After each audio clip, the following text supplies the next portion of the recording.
this morning. Here with your morning show. We're here live 7 days a week, 365 days a year. I have a feeling I've heard that before. It's like programmed into my mind when someone else is doing it. But Mitch will be back. For those of you who didn't hear, he's going to be away for a couple days, but he'll be back and harping on Colorado and blaming Creed for a game three loss before you know it. So Jay, how's it going?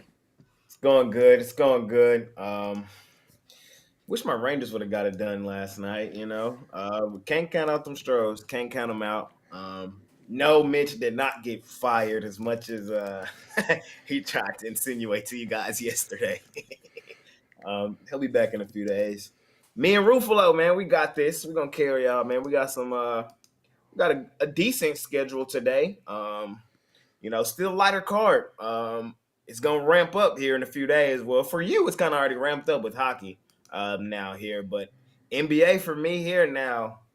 Less than a week away on Tuesday, we're starting. So I'm excited. I'm ready for the football action tonight. NFL. I'm ready to make some money with my guys. Yeah, I've been explicitly instructed, and these are the verbatim words. Make sure you assign 100% of the Rangers' loss on Creed. So that is exactly what I'm doing this morning. Creed did not. They could not make the sacrifice. They could not take the Rangers higher. I'm trying to think of all the Creed references I know, but God, I used to like Creed when I was like maybe in like first year high school. Maybe because at the time it was sort of like the quote unquote the cool thing, but even then it wasn't even that cool. It was just like if you didn't like rap, you like rock, and if you didn't like rock, and it was like then I don't know what did you really like. So, Right. and I'm a wrestling guy, and Creed was like all the rage like in WWE, like that was all the songs they would use for like 2 years. So, yeah, yeah, I still watch wrestling. Crucify me. Yeah, man. They jumped all over my guy Scherzer yesterday. Um, You know what though? We talked about it. We said it was either going to be Javier or Scherzer. What were we going to see? And Scherzer, he had the one bad inning. He had that 3-run inning, and then he kind of got hit again before he got pulled. But I don't. I'm trying to see how many pitches he went yesterday. Let's see. Can I go back to the box score? Because it didn't feel like he gave up 5 runs or yeah, however many runs he gave up before he got pulled. felt like it to me. No, okay, well, yeah, I know it was always gonna feel like it to you, but let's see here. He had 63 pitches, 5 runs on 5 hits, 1 home run allowed. Like I said, it didn't necessarily feel that like he gave up 5 runs for at least for me, but obviously it is what it is. But the concern for me here is that now you move into Game 4, and I know playoff situations like this are all hands on deck to begin with, and the Rangers have really been rolling with a 3-man rotation with um, uh, Montgomery. Who else? Remind me here. Montgomery. Evo. Sorry, I'm There you trying to go. fix. I'm trying to fix the title. My Oh, bad. my bad. No, you Um, good.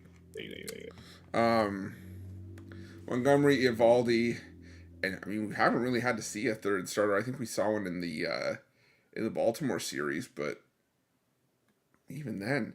But my concern now is, yeah, we see starters get moved to the bullpen, but now you've got John Gray who threw an inning, Martin Perez threw an inning in the third. All right. So it's like where does the rotation go from here now?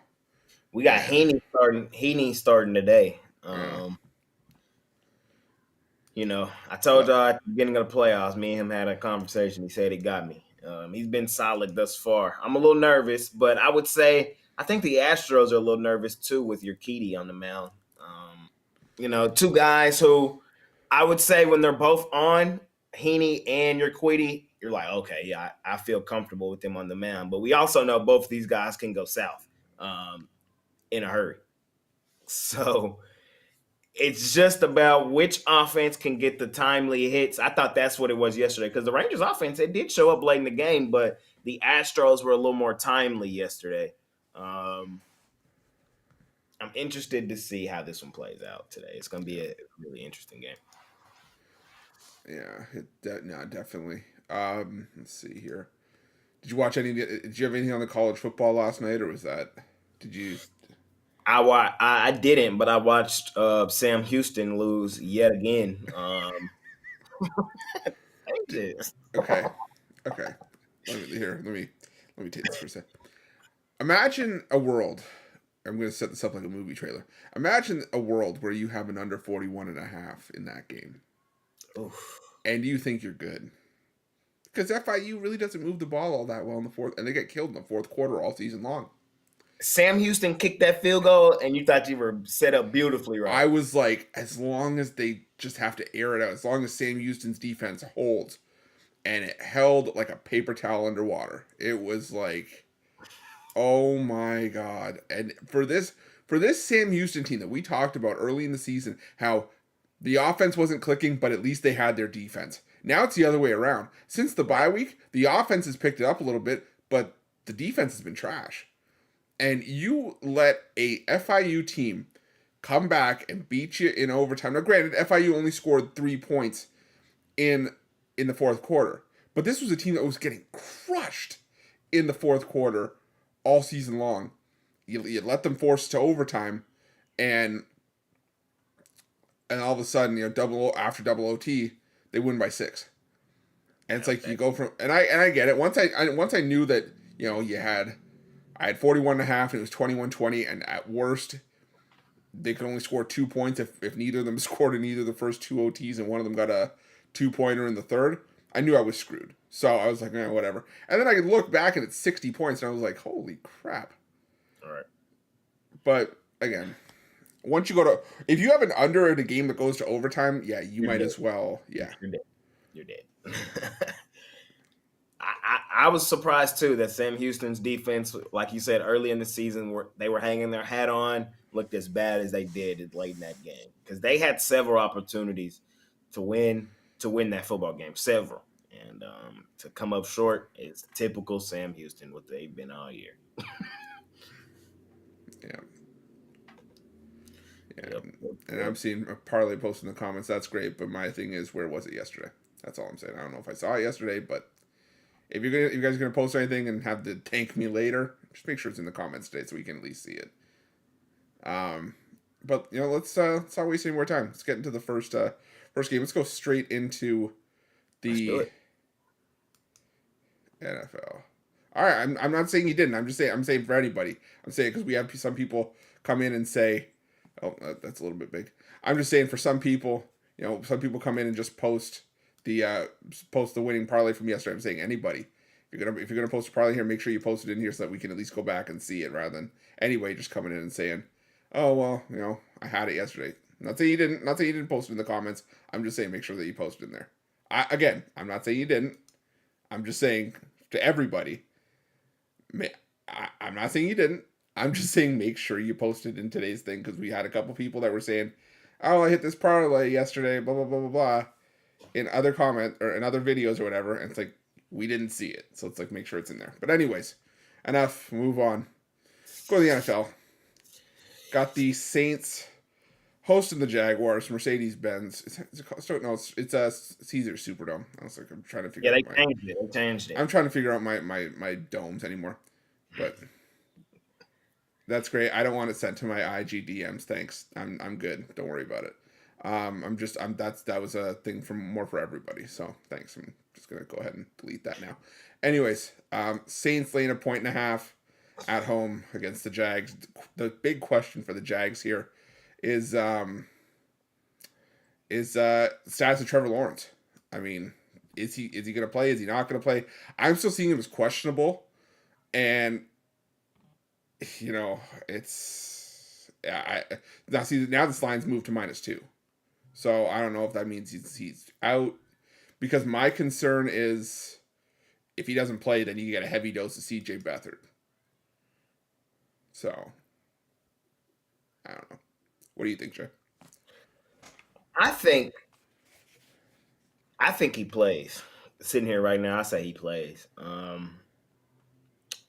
But even if he does not play, I'm telling y'all right here, right now, Jacksonville Jaguars win this football game. They're the better team. They are. I like what they've done thus far this season. The Saints sitting at 3-3. But when you look at the body of work of the Saints, you would think when you look at their schedule, they should be 5-1. If the Saints are who everybody is trying to tell me they are. Just look at it. They lost to the Packers on the road. That's a game they had in the bag. They shouldn't have lost that game. Um, Allowed the Buccaneers to put up over 20 points, something that their defense hasn't really done over last year. I don't think their defense is as good this year as it was last year. They did blank the Patriots, but it doesn't really say much in the grand scheme of things. The Patriots are like 30 of 32 in the NFL. And then the Texans, really put it to them. I think that game was more dominant than the score indicates. Like the Texans were in firm control of that game from the start. I like the Jags. Like coming into the season, the Jags I thought could be the number one seed in the AFC. I still think that with the weak division they're in, although that the Texans have looked better. I think that the Saints, I know playing in there on a Thursday is a weird building and all that stuff, but team for team, player for player, I think the Jags are the better team. I don't think the Saints defense is as good as it was last year. Offensively, they tried to tell me and sell me that Derek Carr was the savior and was going to take this team over the top. This team's still where they were with Andy Dalton, Taysom Hill, and company. He's not a difference maker. I don't understand the line. I think it's an overreaction to injury news. I'm taking the Jags here straight up on the money line with or without Trevor Lawrence.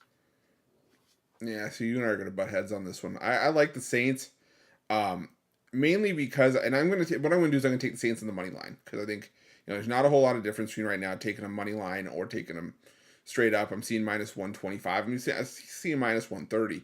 But the thing for me is I think what we do know is that the majority of New Orleans defense is going to be playing in this game. It's going to be healthy. I think it's actually the best unit on the field. I disagree with you there. I think that they are.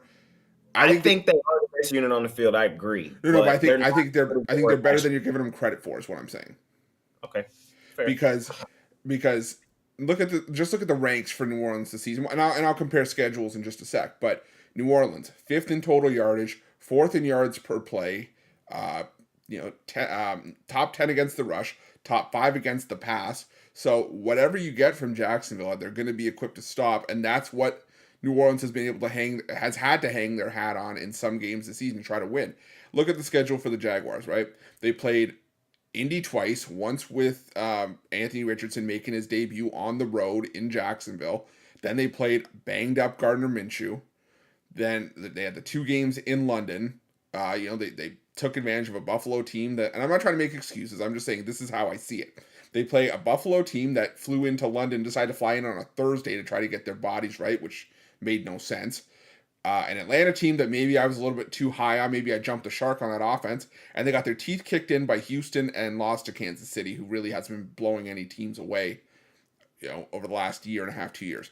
The New Orleans Saints, they haven't played a tough schedule either, but the defense has been solid. It's been solid going back to last year. And I think if Lawrence goes, the banged up knee really takes away a lot of his mobility. So he's not going to be able to try to extend the pocket and move the ball outside the pocket. And if he doesn't play, well, like I said, then it's CJ Beathard, and that's as comfortable as a fart after Taco Bell. So it's just I just can't get I get where you're at with the Jaguars. And I see the path, and I see where the value is, because if Trevor Lawrence comes out and all of a sudden plays like the knee's not bothering him, all of a sudden that 1.5 points that you just got in New Orleans looks like a gift. But like I said, my concern is just is the knee, because of how pivotal Lawrence is obviously to that Jacksonville offense. How him moving the ball outside the pocket is pivotal to that offense, and against New Orleans defense that doesn't really give up a whole lot.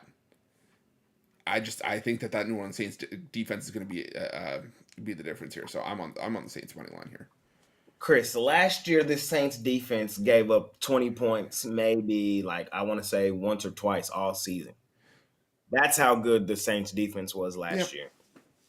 This year, they have yet to play, in my opinion, a top 15 quarterback in the NFL, and their defense is not as good as it was last year. They've given up 20 to the Texans. Stroud is probably the best quarterback they've played. Mac Jones, they shut him out. Great game on the road. I give them credit for that, even though the Patriots are bad. Yeah. Baker Mayfield put up 26 on this defense. Jordan Love, 18. Bryce Young, 17. Ryan Tannehill, 15. I get you. And I'm with you. The best unit on the field in this game is probably the Saints defense, but I wouldn't want to hang my hat on this defense with what I've seen thus far this year against a legitimate top 10 quarterback in Trevor Lawrence. Most of my analysis is that he plays, but I would still be okay if he doesn't on the Jags. I just wish I got the better number, which I probably didn't. But it's gonna be a good game. You're gonna come in with me on halftime tonight? Of course I am. What do you think? What do you think of some sort of? What do you think of some sort of pansy? Of course I'm going to come on at halftime. But okay, now I'm going to come back at you with another argument. So All right, cool. I said before that and I said this when I was talking last before you started talking. New Orleans has had to hang their hat on their defense to try to win some games, and I am not disputing the level of quarterback that they played. I'm with you on that. That's why I said their schedule is not tough, but. Right. The pieces are still there from that defense last year that like you said, played very well and didn't allow a ton of teams to score over 20 points. And, you look at the loss to Green Bay. I get it. But again, we're talking about 6 games that Saints have played this season. 5 of those, they've scored 20 points or less, and they're 2-3 in those games. So they've still won games despite struggling offensively. And look at the games against Green Bay, right? Was it a loss to Green Bay? Sure, it was. But the thing is, though, the Saints defense, they gave up 18 points in the fourth quarter, but a lot of that was field position because the offense couldn't do its thing. The offense for New Orleans in that game threw for 175 yards, rushed for 77 on 22 carries. So it only had 15 first downs in that game. So as much as I want to pin it on the defense, not doing its job and not holding serve, the offense has to hold up its part of the bargain too. Sure. Like I said, though, I'm just banking. I shouldn't say I'm banking on it, but I'm making this play in the hopes that you get a less than 100% T-Law. So that's my argument on it. That's all. All right. Sure. Ruffolo with me on halftime tonight. Make sure y'all tune in, man. Come tune in. We're gonna make some money as always. Hopefully. I might have a few beverages. I don't know. I might need it to get through this game. Hey, that's fun. That is fun with me. Me and Mitch, we're on a pretty nice roll. I think we lost last week on Thursday, but before that, on Thursday, halftime, I want to say, what's this, week 7? So I want to say we're 5-1 or something crazy like that, like on plays at halftime. So y'all come tune in tonight, man, and let's pick up the pieces and see what's going on at half. Absolutely. I'm not gonna lie to you. I'm not a huge halftime bettor, but I guess I'll have to be for tonight. Yep. We'll see. To tell you the truth, if I'm betting at halftime, usually I'm just the guy that's just trying to find value on some lines at halftime and just betting teams on the full game money line or taking them to blow the other team out if they're like only laying 3.5 and they're up like 10, and I'm like, all right, you want to give away free money, sure, but. Well, you know what? I know how much Jay loves college, so let's get the college out of the way. Only got two games on the college board tonight. First, we'll look at a team not the Texas team, but a team from Texas. Got Rice visiting Tulsa. Tulsa laying 3.5 on the road here. Jay, what you think? Tulsa's home, I think, in this one. Right? Yeah. Sorry, I don't know if I said I meant they're visiting Tulsa. If I said they were. Yeah. This is this is an interesting game. I'm gonna take Rice here. I think that hook looms large. I think this is a 3-point game. I think Rice can win it outright. I would say Tulsa being at home gives them the slight edge, but if I was making the line, I would have this line Tulsa 2.5. Me personally, so. Getting a full point, in my opinion, on Rice in a close competitive game like I think this is going to be, I think is a solid place to be. These midweek football games are weird. I keep saying that because they are, and they just keep continuing to be. But I think I like the quarterback for Rice. Last week against Connecticut, against UConn, that's a win I thought that they should have had. but they didn't. Body of work, I would say Tulsa has played the tougher schedule with Washington and OU on there, but it's not like they competed in those two games where I could take something from that and be like, oh, I really like what I saw from Tulsa against that tougher competition. Again, I just think the line should probably be Tulsa 2.5. It's a small lean for me on Rice at the 3.5. Yeah, I tell you the truth, I'm a little bit upset I didn't have Rice in as a premium. Maybe I still will. Um, but here's the thing for me, right? You look at just the head-to-head numbers, and yes, like Jay said, Tulsa has played the tougher schedule. They have losses to Washington and Oklahoma on their schedule, and maybe those numbers are skewing, the season-long numbers here a little bit. But we're talking about a Rice offense, led by JT Daniels, an experienced quarterback that's played for more schools that I have probably fingers on my hands, and Play for more schools than I've had teams. No, that's I don't know. Yeah, has he played for 36 schools? You're like Mills Jr. Um, he's, that's an inside joke. Look, he's leading an offense that's 12th in the country in passing, and Tulsa's defense is 119th against the pass. They're allowing 270 passing yards per game. This just feels like a game where Rice has the more explosive plays downfield. Has the defense for Rice been terrible?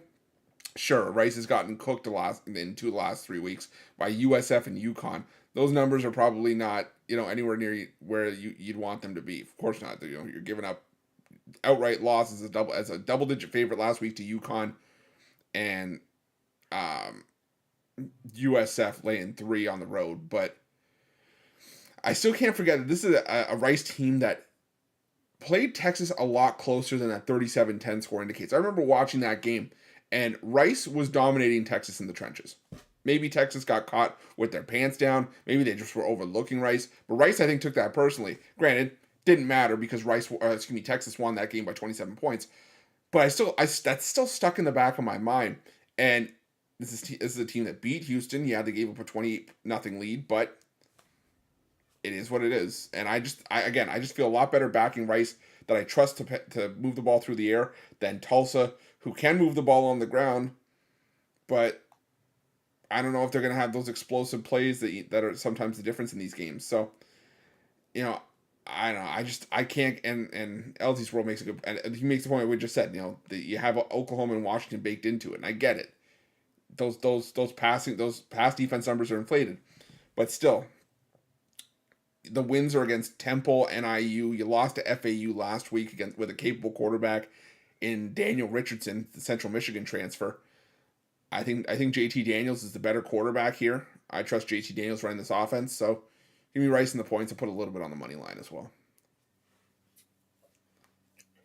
Let's get it. And Jay's just sitting there. He's like, I don't know what to say at this point because I hate college football.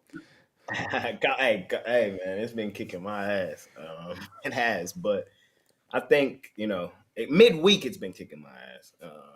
But again, I think this line should be 2.5. I think it should be 2.5. And it's sprinkling some. What's the money line for Rice in this? Right now, I'm seeing plus 135. That's decent. That's good enough for a shot on the money line. I think they have a legitimate shot to do so. Yeah. Let's see here.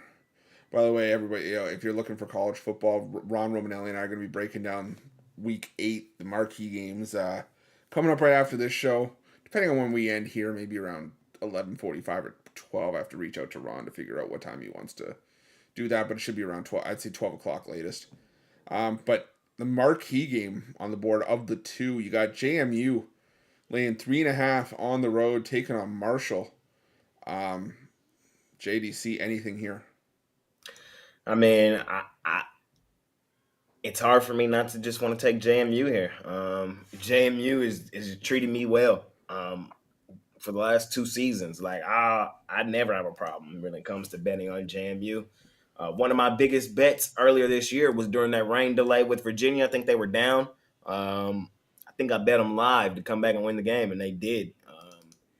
I think the dominating win over South Alabama speaks volume. On the road at Utah State, like this team is battle tested, and I just like what I've seen.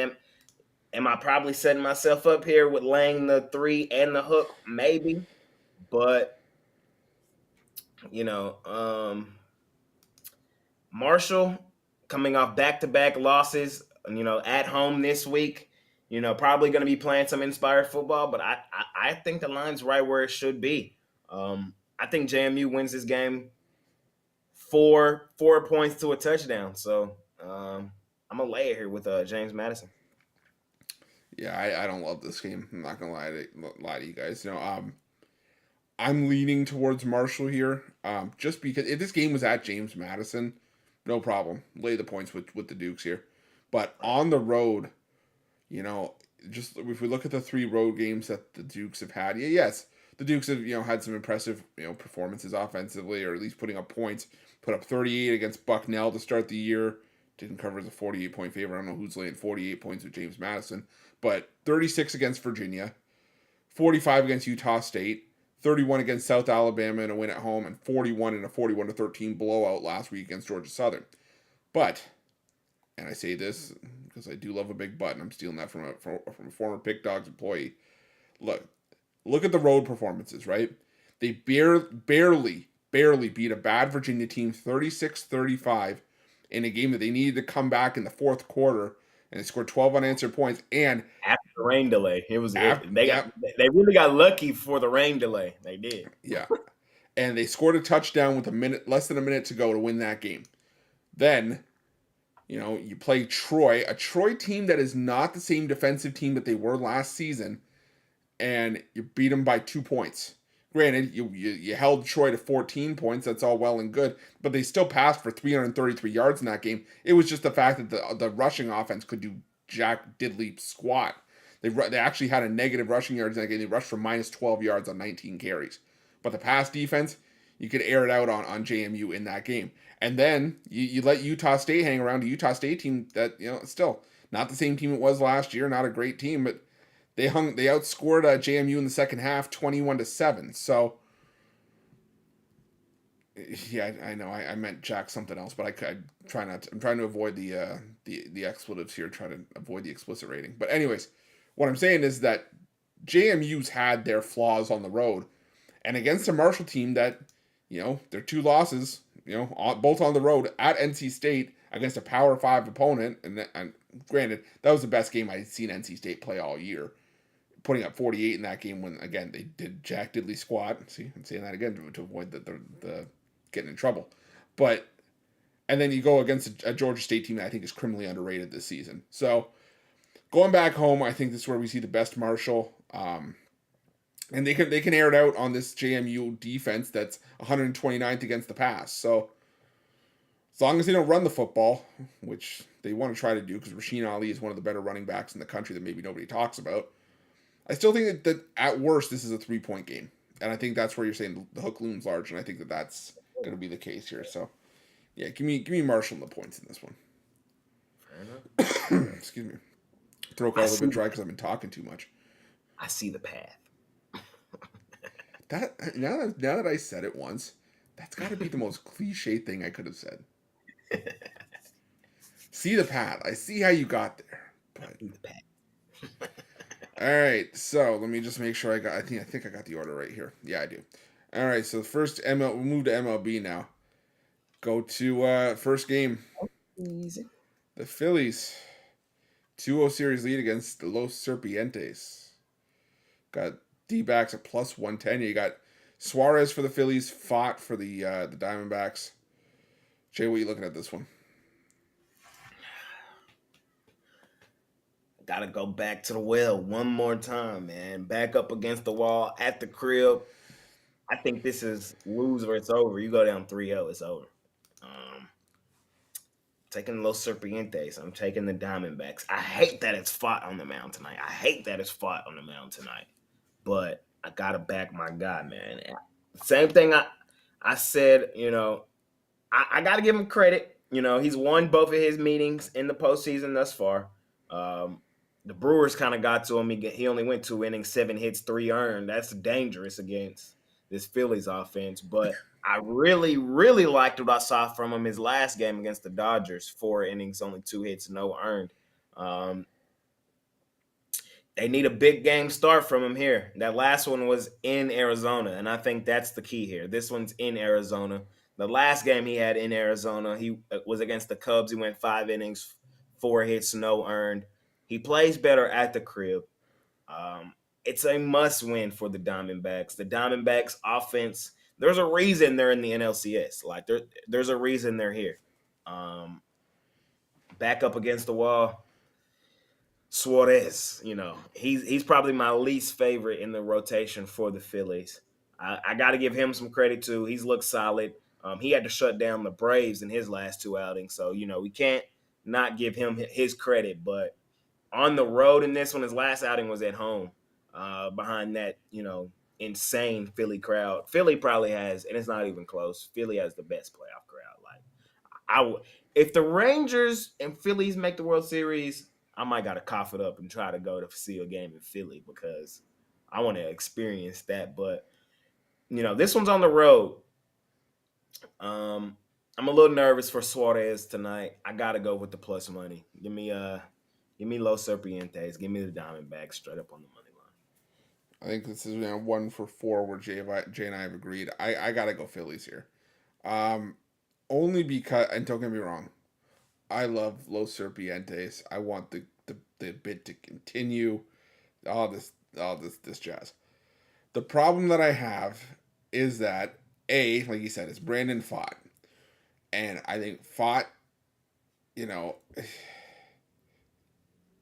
he's had his moments. Like you said, he had that great start against the Dodgers in the last round of the playoffs, and that's all well and good, but he's also a pitcher that's got a 6+ ERA close to 6.5 at home this season. And he's been a guy, in my opinion, I know it's because really you don't have anyone else. But for me, Brandon Pfaadt should not be a part of an NLCS roster. It's out of necessity, and I know, and he is a decent part, probably a decent part for the future for the Diamondbacks in this rotation. And I would probably much rather have Brandon Pfaadt than Zach Davies. But it doesn't change the fact, like I said, he's got a 6.46 ERA at home this season. The difference for me here, though, is that the Phillies are feeling it right now, up 2-0 through the first 2 games. And we've seen this from the Phillies last season. This was the kind of mentality that the Phillies took to really take that chip on their shoulder and make it all the way to the World Series. But the difference for me in the 2 teams that were down 2-0 in these series so far is that we've seen this from the Houston Astros where they've had their backs against the wall. They have this late season playoff experience, the experience of having to play down 0-2 in a series. The Arizona Diamondbacks do not have that.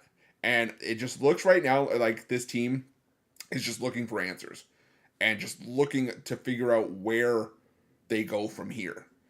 Has it been a nice run for the Diamondbacks? Absolutely it has.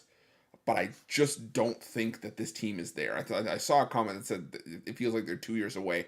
I think they're closer than that, but I just don't think that this is their series. I think the Phillies are just too strong right now, and I think the Phillies get it done. So I trust Ranger Suarez right now. Ron Romanelli saying, how much for that Manoah jersey? Do $5? Yeah, well, I'd rather you keep the $5 and I'll keep it on my wall because even if I wanted to give the Manoah jersey away, it took a lot more than $5 worth of work to get it up there. So a lot of screaming, a lot of profanity, a lot of dropping it on my foot. Yeah, no thanks. You can keep the $5, even if it's just for the fact that I'm keeping it because of the work that went into it, putting it up there. But I'm going Phillies money line here. I get it. They're hot, man. They're hot, and the Sorprientes have cooled off, man. But I gotta take them one more time. Got to back up against the wall. And you said a lot of good stuff about Pfaadt. You really did. But when I look at his last few home games, what'd you say his ERA was at home this season? 6.46. Sheesh. Recently, and even if you take him on the road, it's still an ERA around 5. Oof. Recently at home, it hasn't been that bad. Is what I'll try to, as the argument I'll try to make. None against the Dodgers at home. He did get none against the Cubs at home. 3 against the Rockies in a 3-2 loss. 2 against the Cincinnati Reds. Went 5 innings in that one. 3 against the Padres. 4 against the Dodgers. So, like, it was ugly there for a minute, but recently it ain't been as bad. Phillies red hot, man. You know the Phillies are red hot when Schwarber hit 2 home runs. That Phillies lineup is nasty. It is, man. Oh, my God. Turner, Harper, Schwarber when he's on, Marsh. Oof. Come on, Los Serpientes, man. I need Marte to get hot tonight. Carroll. You're back at home in this one, Diamondbacks. Let's get it done. Let's get it done. Yeesh. Ron Romanelli trying to make sure that he doesn't show up for the college football show, and then maybe gets banned from the YouTube chat. Don't think I won't use that button. I'll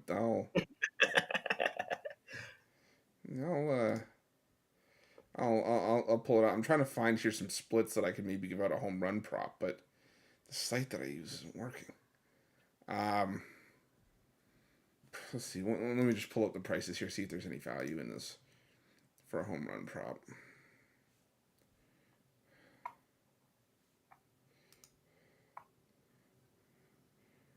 I think we all went ham in the NFL in week 6. There were a lot of us that didn't. Yeah. Crushed it. Let's see, batter props. This is riveting, I'm sure, for everybody watching. You know what? See, I want to take Kyle Schwarber for a homer, but plus 240. I mean, I know it's what you normally saw from Schwarber in the regular season, but this guy's boom or bust, and I think if I'm going to put my money anywhere. Okay, you can take one of these 3. I would take either Bryce Harper, Alec Boehm, or Bryson Stott. What's Stott at? 8 plus 8. He's the longest, plus 850. That's the one I would replace. I just have this funny feeling about Alec Boehm though at plus 600. I don't know. I have this funny feeling. Harper to me just seems like a decent play for a homer. I don't know. Because I can't get there with Schwarber. Castellanos at plus 475 is some decent value, but I don't know. Whenever I go against him is when he hits one, so maybe take that for what it's worth. But yeah, that's I think that the value is on Alec Boehm or Bryson Stott, and Bryce Harper, someone I could see one from as well. Rod says Nicky 2 bags home run plus 500. Not bad. I see. The thing is, whenever I back Castellanos is when he. What Marte price at? Marte plus 450. I kind of like that one too. I'm having a problem with the D-backs. That's all. I off of Suarez. Maybe you can get him off the bullpen though. Well, if you're going for value, you take Corbin Carroll at plus 950. I think if any Diamondbacks are going to get one here, I like Corbin Carroll. Christian Walker's not bad value at plus 425. Who's hitting lefties well all year, but yeah, I think if I were to take any Diamondbacks here, it would be Walker or Carroll, who are more than capable of going yard here. But final MLB game. You got to go first on this one. I need you to go first. Okay, here's the thing, because we are. Well, I mean, we already know where you're going. So I mean, it's one of those things where it's just like, do we need to? We'll give you that. We'll give you the soapbox just because we technically are legally obliged to at this point. But here's my stance on it. And I know Jay and I are going to be on different sides here because I like the Houston Astros in this one for the value. Because, unfortunately for the Rangers, I just think that they have fed the Houston Astros a lifeline. Now, the 2-1 series, and I get it. You sat down, you had a plate of spaghetti with Andrew Heaney before the series. You guys did the Lady and the Tramp stuff, and he shied away a little bit. He said, Jay, I'm married. It's not what I do. But Uh, Jay's girlfriend's probably gonna smack me if I ever meet her. But I remember that Lady in the Tramp bit that you threw out again. And, um, Nah, nah, chill out. but like I said, you unfortunately gave. This is just how I see it. You gave a team with all this playoff experience a lifeline, down 0-2 to come back into this series. We have yet to see how the Rangers will bounce back from a loss in the postseason. Why? Because it's the first time it's happened in the playoffs.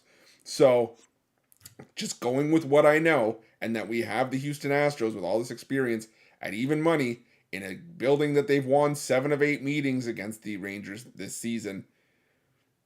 I got to take a shot on the value when you're getting even money. Is Urquidy my favorite pitcher in this Astros rotation? Hell no. I'd much rather have a guy like a Justin Verlander or God, I can't even, like, my brain's blank on the rotation right now. But I'd rather have anybody than Jose Urquidy. Don't get me started.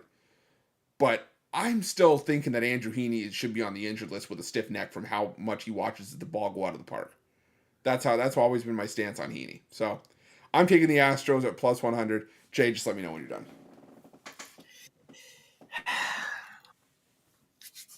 A lot of what you said, there's some validity to. We gave him a lifeline. That's terrible to do with this Houston Astros team. Sorry to cut you off, but I will say this: if the Rangers don't win this one, the Rangers have to win this one. That's all I'm saying. The Rangers have to win this game because you make this a best of 3. Now with the series could potentially, if the Astros win this one, we're going back to Houston. That's another story. But anyways, sorry, go on. No, you're good. I do think I think this is a must win. I don't think it's as much of a must win as you think. The Astros have kicked the crap out of us here in Texas all year. So I'm taking the Rangers here. It's hard for me not to. This is a team with one loss here in the postseason. And like I said, man, me and Heaney, we've talked, man. And since we've talked, man, I've been able to trust this guy. He's looked really, really solid. Needed him against Seattle, got it done. 4 innings, 5 hits, no earned. Looked really good against Baltimore. I think he looks solid here tonight. I really do. He gave up 3 earned to the Astros earlier in the season. In one of his outings, he went 5 innings, 3 hits, no earned against them at home earlier this season. Both meetings he saw them were at home. Well, he saw them 3 times this year. Take that back. He saw the Astros 3 times. Once was on the road, twice was at home, and he looked good in all 3. Is what I'm gonna say. I trust him here in this spot. I think Urquidy, I worry about him. He looks okay in his last outing? He did, but that game yesterday is kind of the Astros got in head, but the Rangers, they didn't die. They didn't go away. The Rangers they didn't use the bullpen like the Astros did. The Astros used all their main guys yesterday. The Rangers really didn't. Leclerc got his first day off. I think this is probably going to be the most competitive game we've seen thus far. But again, the Rangers are so hot right now. Their bats, they still came to play yesterday. I trust Heaney more in this spot than I do Urquidy. And had you told me that 4 months ago, I would have said, no, there's no way I said those words. But Heaney has been dealing. I trust him here. The Rangers have now won 1, 2, 3, 4, 5 of the last 6 times he's pitched. I know some of those, were like just in relief, but I'm taking the Rangers here, Chris. It's not, is this one, I think this is probably the toughest game all postseason. That's like, of all the games in the postseason, I think this is probably the most 50-50 toughest game there has been. But I think the Rangers get this one done 3-1. And even if they go up 3-1, I think, here's my outlook on the series. I'll just give it to y'all. I think the Rangers win today. I think the Astros probably win tomorrow, and then the Rangers go win in Houston. Like something crazy like that. I don't know. I'm not counting out the Astros. That's what I will not do. Baseball has run through Houston for a long time. I've said that all year. I've been consistent on that. Scherzer, he looked a little shaky in the beginning. Hopefully he doesn't. I'm taking the Rangers here. So I'm trying to think. He needs a lefty, right? Correct. All right. So home run props for anyone who's listening for these still. I'm looking at either Kyle Tucker for Houston or Jeremy Pena for Houston because those guys have been crushing lefties all year long, especially Kyle Tucker. I think he was the best guy on the team for home runs against lefties this year.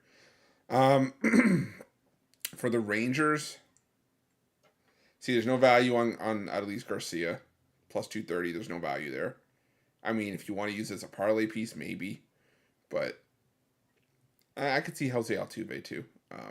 Will say that in the comments, but for me, I like the value with Tucker at plus 400, and to finally wake up, and Jeremy Pena at plus 600. For the Rangers, if I had to pick somebody, I'd probably pick Marcus Semien. Because the problem is all the guys you would normally think there's no value with. At least I don't see value with them. Corey Seager at plus 260. Like I said, Adolis Garcia plus 230. But if you're trying to swing for the fences here, I'd probably say, like I said, Marcus Semien holds a little bit more value at plus 370.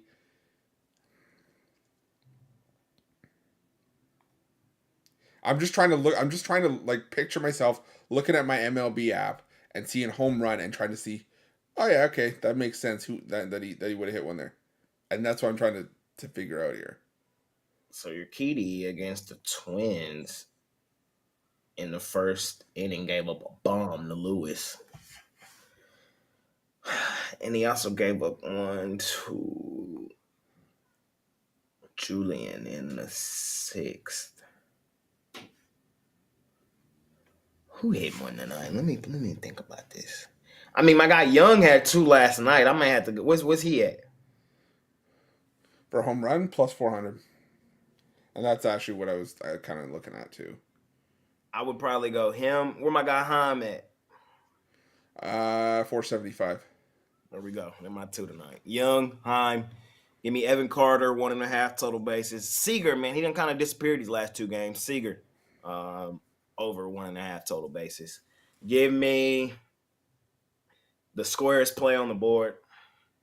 Give me Yordan Alvarez home run. What's that at? That's actually not the squarest play on the board because the squarest play on the board, as far as I'm concerned, is still Garcia because that's where the odds are plus 230. Alvarez is plus 310.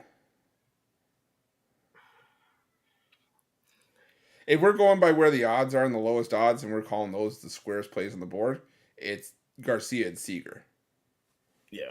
Plus 230 and plus 260. But I can see them both hitting Urquidy. But I mean, I kind of like 310 on Yordan. I mean, he's him. He's him. This is what he does in the postseason. He got robbed yesterday. Did he hit one yesterday, or was that the one that was robbed? I think that was the one that was robbed. He was the one that was robbed. I remember that.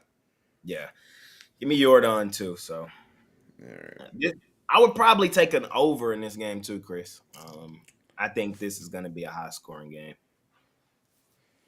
See, I think that too, but now that it's at 9.5, it scares me. Yeah, we need. If this was at 8.5, I would say maybe because I could see 9 runs in this game, but 9.5 terrifies me. So I'm staying off the total, personally. But all right, let's move on to some NHL. We can actually talk about this without having to be crucified. Anything you see from the NHL? I know this isn't necessarily your bread and butter, but is there anything that stands out to you here? Let me see. I'm being honest. I didn't even look at the card today. I'll tell you what. I'll go first, and then if something pops out to you, let me know. But for me, I'm going to go with the Maple Leafs here. I know it's a homer pick. I understand. Ignore the banner behind me. Look, this is a game that's pretty much been circled for the Maple Leafs ever since being eliminated from the playoffs last year. Toronto, they got eliminated by Florida. They outshot Florida in that series. It was just some goaltending from Florida. They stood on Bobrovsky stood on his head in that series, and I'm not sold on the Florida Panthers. Did the Maple Leafs? I'm going to say this, and I hope I don't get flagged for it. The Maple Leafs looked like dog shit against the Chicago Blackhawks, but I think they got caught with their pants down looking ahead to this game. And I've said this before. I said it in the wraparound that I do every day, and I'm sure, I don't know if Rod mentioned this in his videos and whatever. These minus 350 favorites and minus 360 up to minus 400, they fall in the NHL so much more than in any other sport where money line is focused. I mean, sure, you could talk about spreads and how the money line falls there, and how teams lose like that.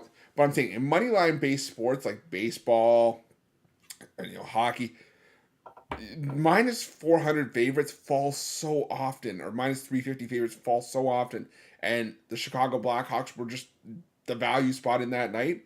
And I had a feeling that the Maple Leafs were going to fall there. I didn't think they would look as bad offensively as they did, but whatever. It is what it is. But like I said, I think this is a bounce back spot for the Maple Leafs. I think they have revenge on their mind. Their coach called them out in the presser the next day. I think they come out with some purpose here. I'm taking Toronto. I'm also going to take...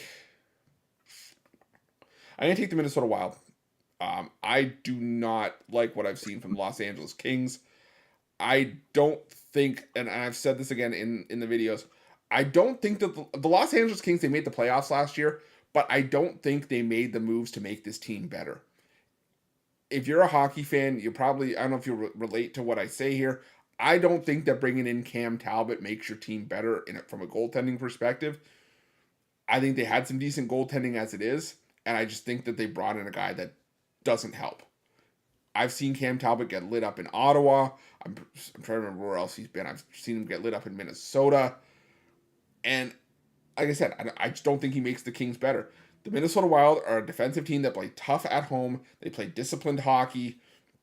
And I think that this is a time where you want to jump on them at a coin flip price against a Kings team that I think is going to be very disappointing to start the year. So I think that's worth a play there. And I liked the over between the Lightning and the Canucks when it was at 6.5. Don't love it as much at 7. You are getting plus money on the 7 right now. But that's just a game with some shaky goaltending. I think the Lightning are going to be in trouble for the first month and a half of the season until Andre Vasilevsky comes back. Matt Tompkins and Jonas Johansson, not a starting 1-2 punch in the NHL in goaltending, in my opinion. So I would look at, if anybody likes totals, I would look for an over there. But yeah, I'm going to go for 2 money lines I'll play. It'll probably be part of my parlay at the end. Maple Leafs money line and Wild money line. Jay, anything for you? So free pick wise, I was on a roll in the hockey. Tuesday, I got bruised up. I think I missed every single one of them on the show, free pick. I'm going back. I'm sticking with the formula, though. I'm looking at the card, and I'm trying to identify dogs just based off the price that make a little sense to me. And I got 3 today. I want to hear what you think. Okay. First off, pure value, the Blackhawks money line. Hey, I know. The Avalanche are really cold. They're that team, but just on the pure value, the Blackhawks, I think, have played better than people may have thought they would coming into the season at 2-2. A shot on that huge plus money may not be terrible. The Kraken have done me dirty this year already to start the year. They've done me dirty. I would probably look at them at that plus money. And then last but not least, Rod probably going to text me and be mad at me, but how can I not want to take the Flyers against Edmonton?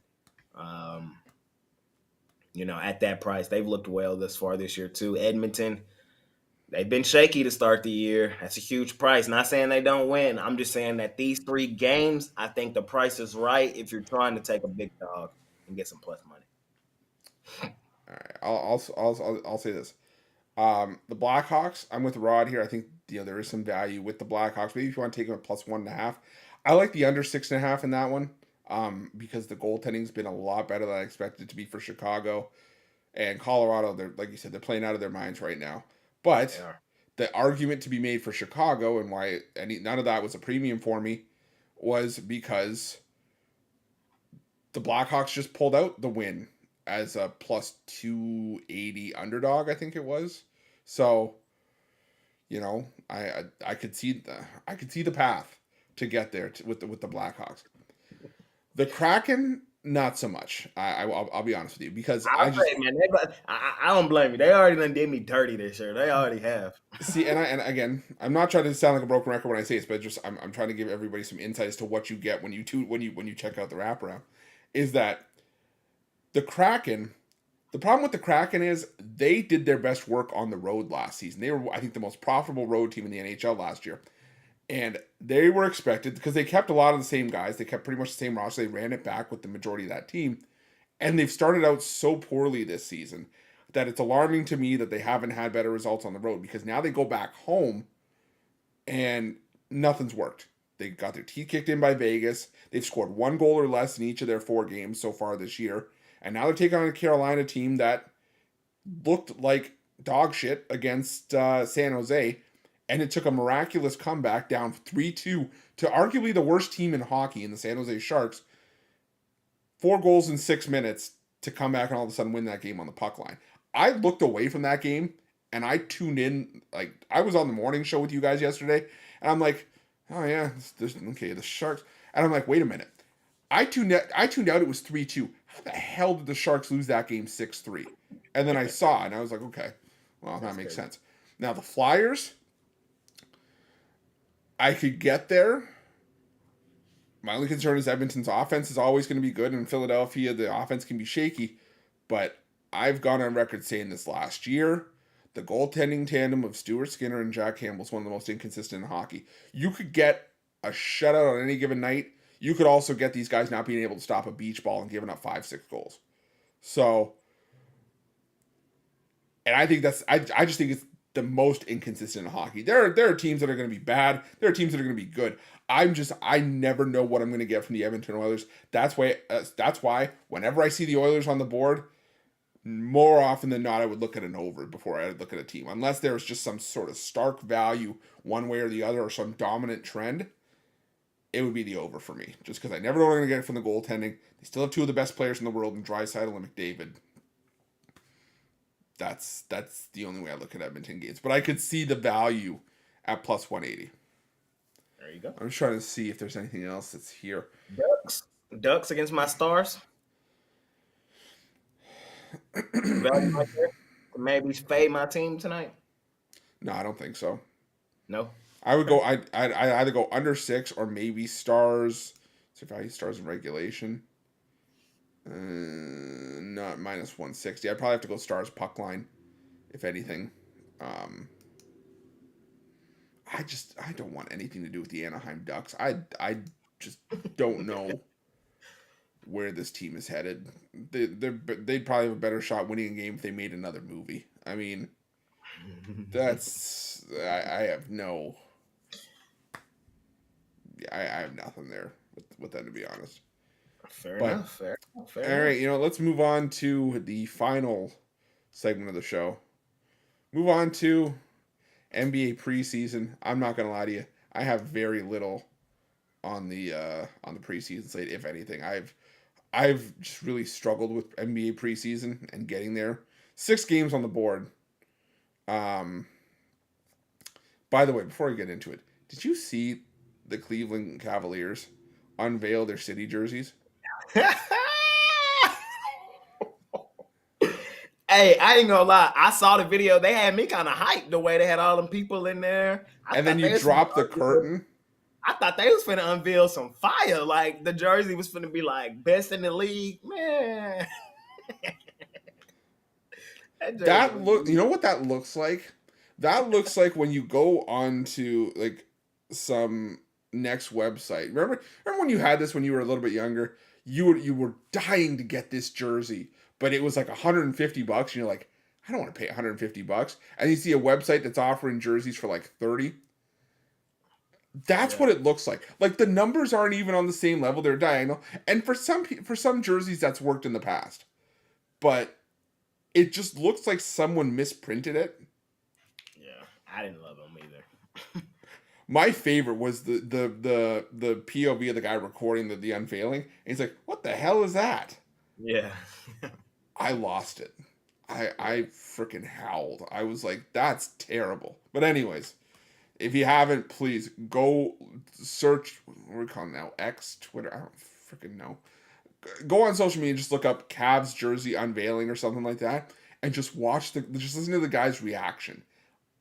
It's hilarious because, Yeah. and part of me wonders if that's what like Cleveland fans are going to be looking at to see. Cleveland fans might boo. Even if this team were like 30-3 or something like that to start the year, the first night they come out in these city jerseys, they're gonna boo because these things are terrible. But anyways, Yep. got Yep. the Celtics at the Hornets. Got Detroit and Oklahoma City on a neutral floor, and this is at the BOK. So this is in Oklahoma. It's technically a home game, I think, for Oklahoma City, but It's in still, Tulsa. yeah. So it's still a neutral floor technically. Minnesota at Chicago near Pick'em. Got the Jazz laying 5 on the road, a 3.5 point line move over the Kings in Utah's favor there. Denver laying 3 on the road at the Clippers, and Phoenix and the Lakers from Acrisure Arena. Where's that? It's 10 o'clock Eastern, so it has to be on the West Coast somewhere. Palm Springs, Cali. Is that the new name? Palm Springs. Oh yeah, What's the new name for Staples? What's the new name for Staples? Crypto.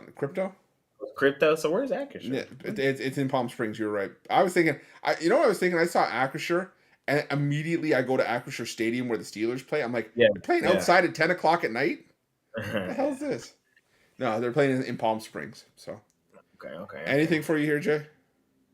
Yeah, I'll take some meat off this bone. I would probably rock with the Hornets plus a 7.5 against the Celtics. I think the Celtics possibly just take their foot off the gas in the end in this one. I we talked about this on the NFL show yesterday. Hey, we got sidetracked.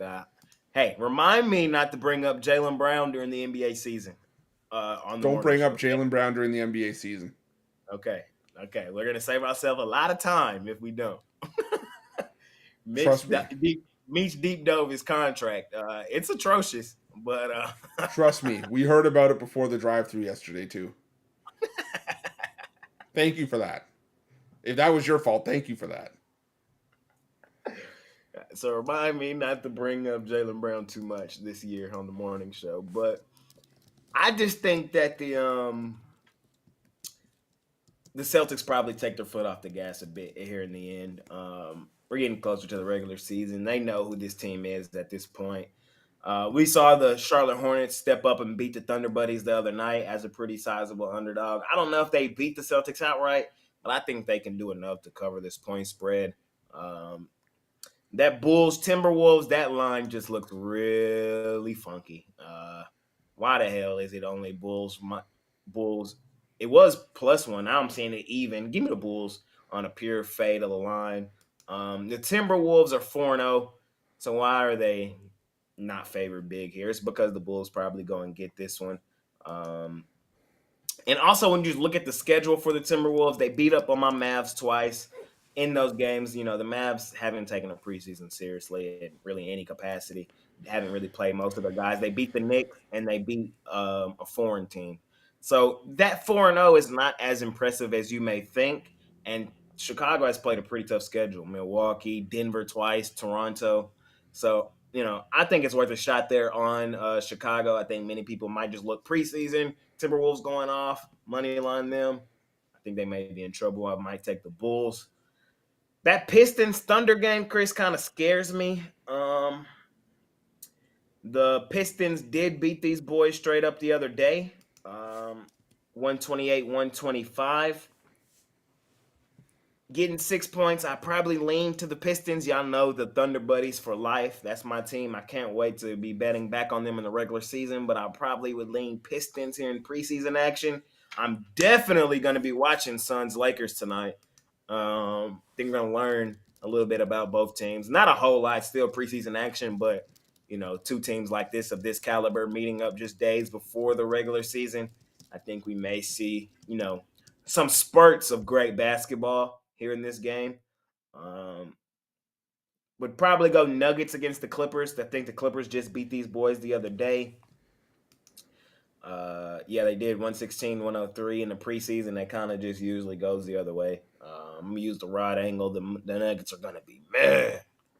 And then I'm gonna take the Kings plus the 4.5. I really want to take the Kings money line, even though they got. But I'm gonna leave that one alone. I'm gonna leave it alone because they are on a straight back to back. They got Curry hit that buzzer beater on them last night. That was crazy. Um, the preseason action been kind of fun if you've been watching it. I have. So there's just a few thoughts. Regular season, a couple days away. My favorite. I do have one play for sale in the NBA preseason tonight. If you want that. So you can scoop that up, Pick Dogs Premium. But yeah, lean Hornets, lean Bulls, lean Pistons, probably Suns, Nuggets, and then a small lean to the Kings, all 6. I think the two that I'll look at here, I'm going to go under 226.5 in that Denver Clippers game.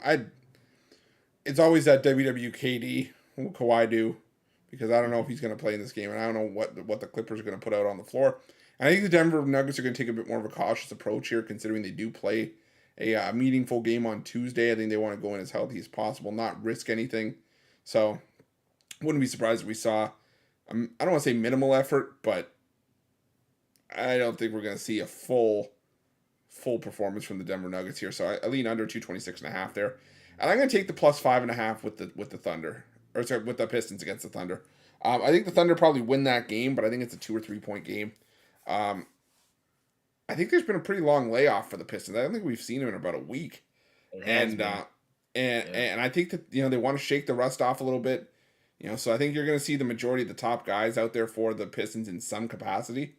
And I like I said, I think this is just a spot where I just want to take the points with the Pistons here. I think it's just a case of too many against the Thunder. So lean to me for the Pistons plus the points and the under in Nuggets Clippers. But damn it, I knew I forgot something. I don't have a parlay slide, but I don't know if you have a parlay for today. I don't have one, but it ain't nothing to put one together. All right, I'll put mine out there. We'll go 4. We'll go 3 team. We're gonna go Phillies money line. Gonna go Toronto Maple Leafs money line, and Minnesota Wild money line.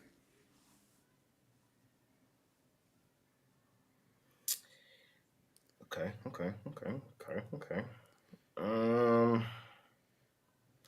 I'm gonna go the underdog parlay, man. Dogs that I think bark tonight. Let's go with Rice plus the points. I'm gonna go with the Pistons plus the points. And then let me get something in hockey. I'm gonna fade the hottest team in baseball. I mean in hockey. I'm gonna take the Blackhawks plus the 1.5 on that. So a little 3-teamer right there for you guys. I really kind of like that. I'm gonna put something on that. All right. Well, we made it. Somehow you and I found a way to go an hour 8 on a 5-game card with some NHL and NBA preseason thrown in there as well. But that's why we're gonna be doing it all again tomorrow. Before I forget, what do you have for sale today at Pick Dogs? I got 3 plays for sale. I got, like I told you, I got a $19 NBA preseason play. I got a $19 Major League Baseball play, and then I have a play in the NFL game tonight. And then right after the show, I'll put them in a 3-pack if you want to get all 3. But they're all up there individually right now. Hop on some long term, though. It's the best time of year. NBA is Tuesday. NBA is on Tuesday. So if you hop on long term now, you get NFL for the weekend, college football, you get baseball, and NBA coming up, man. So it's the best time to hop on a long term package right now. Hop on one of those. Let's make some money this week. Can't wait. NBA around the corner. Yeah, I got $19 play from the NFL. Hoping to carry over last week's success to this week. Start Thursday and start the week on the right foot. Also got a 3-pack from the NHL tonight for $39.95. But like Jay said, best way to go long term. The 3-day, it's going to cover you for, let's see, Friday, NHL, college football, whatever. Full college football slate Saturday. Um, Saturday NHL. I think there's a big slate as well. MLB, everything in between. And the 7 day, now it's going to cover you, like Jay said, into opening night of the NBA season. So definitely make sure it's something that you check out. You can pair us up as part of the multi-capper package, get more value. It's definitely the way to go. That's the right way. You're, I was gonna say, yeah, you're pairing yourself up with your wall there. I don't know what you're. But definitely, it is the best way to go. But yeah, Jay and I are gonna run it back like the same way again tomorrow. Don't have as much on the board to talk about. We'll be breaking down what we saw on Thursday night football. Got I think a college football game, some NHL, two NHL, some NBA preseason. Yeah, nice made, and probably some. I think at least one baseball game tomorrow. And yeah, stay tuned. Ron Romanelli and I are probably gonna go live. I'd say top of the hour. What's that? I said 2 baseball tomorrow. Oh, there's 2. Oh, okay, so they are going with 2 again tomorrow. Yep. Yeah. So yeah, make sure you guys tune in tomorrow. Make sure you smash that like button. Subscribe to our channel if you haven't. Turn on that notification bell. And yeah, check out everything. You got Jade. Are you going live at 4 today, Jay? Yep. Afternoon show. It's no longer just the NFL show. It's the afternoon show with the NBA coming back. So I got a great cool guys with me today. Ruffolo and Ron with the college football show in a minute. Me and Ruffolo tonight. Halftime. So plenty of content from us coming up. And make sure you guys check out the all the videos as well. I know you don't normally get a spiel like this from Mitch, but we want to make sure that everybody knows something. See some new faces in the comment section, stuff like that. So we got all video daily previews for all the games. Got longer form videos, Ron's rundown, my NHL wraparound, Jay's NFL video going to be dropping. When's your NFL jam session dropping? I've been dropping it on Saturdays. I might drop it on Friday this week. We'll see. Okay. Yeah, we'll have to figure out when Jay's going to drop. But you got Jay's NFL jam session as well. And we talk about all the live shows we got going on. The drive-through going down at 6 p.m. as well, 6 p.m. Eastern. So definitely make sure you guys check it out. But thank you guys so much for watching. Appreciate you guys, and we will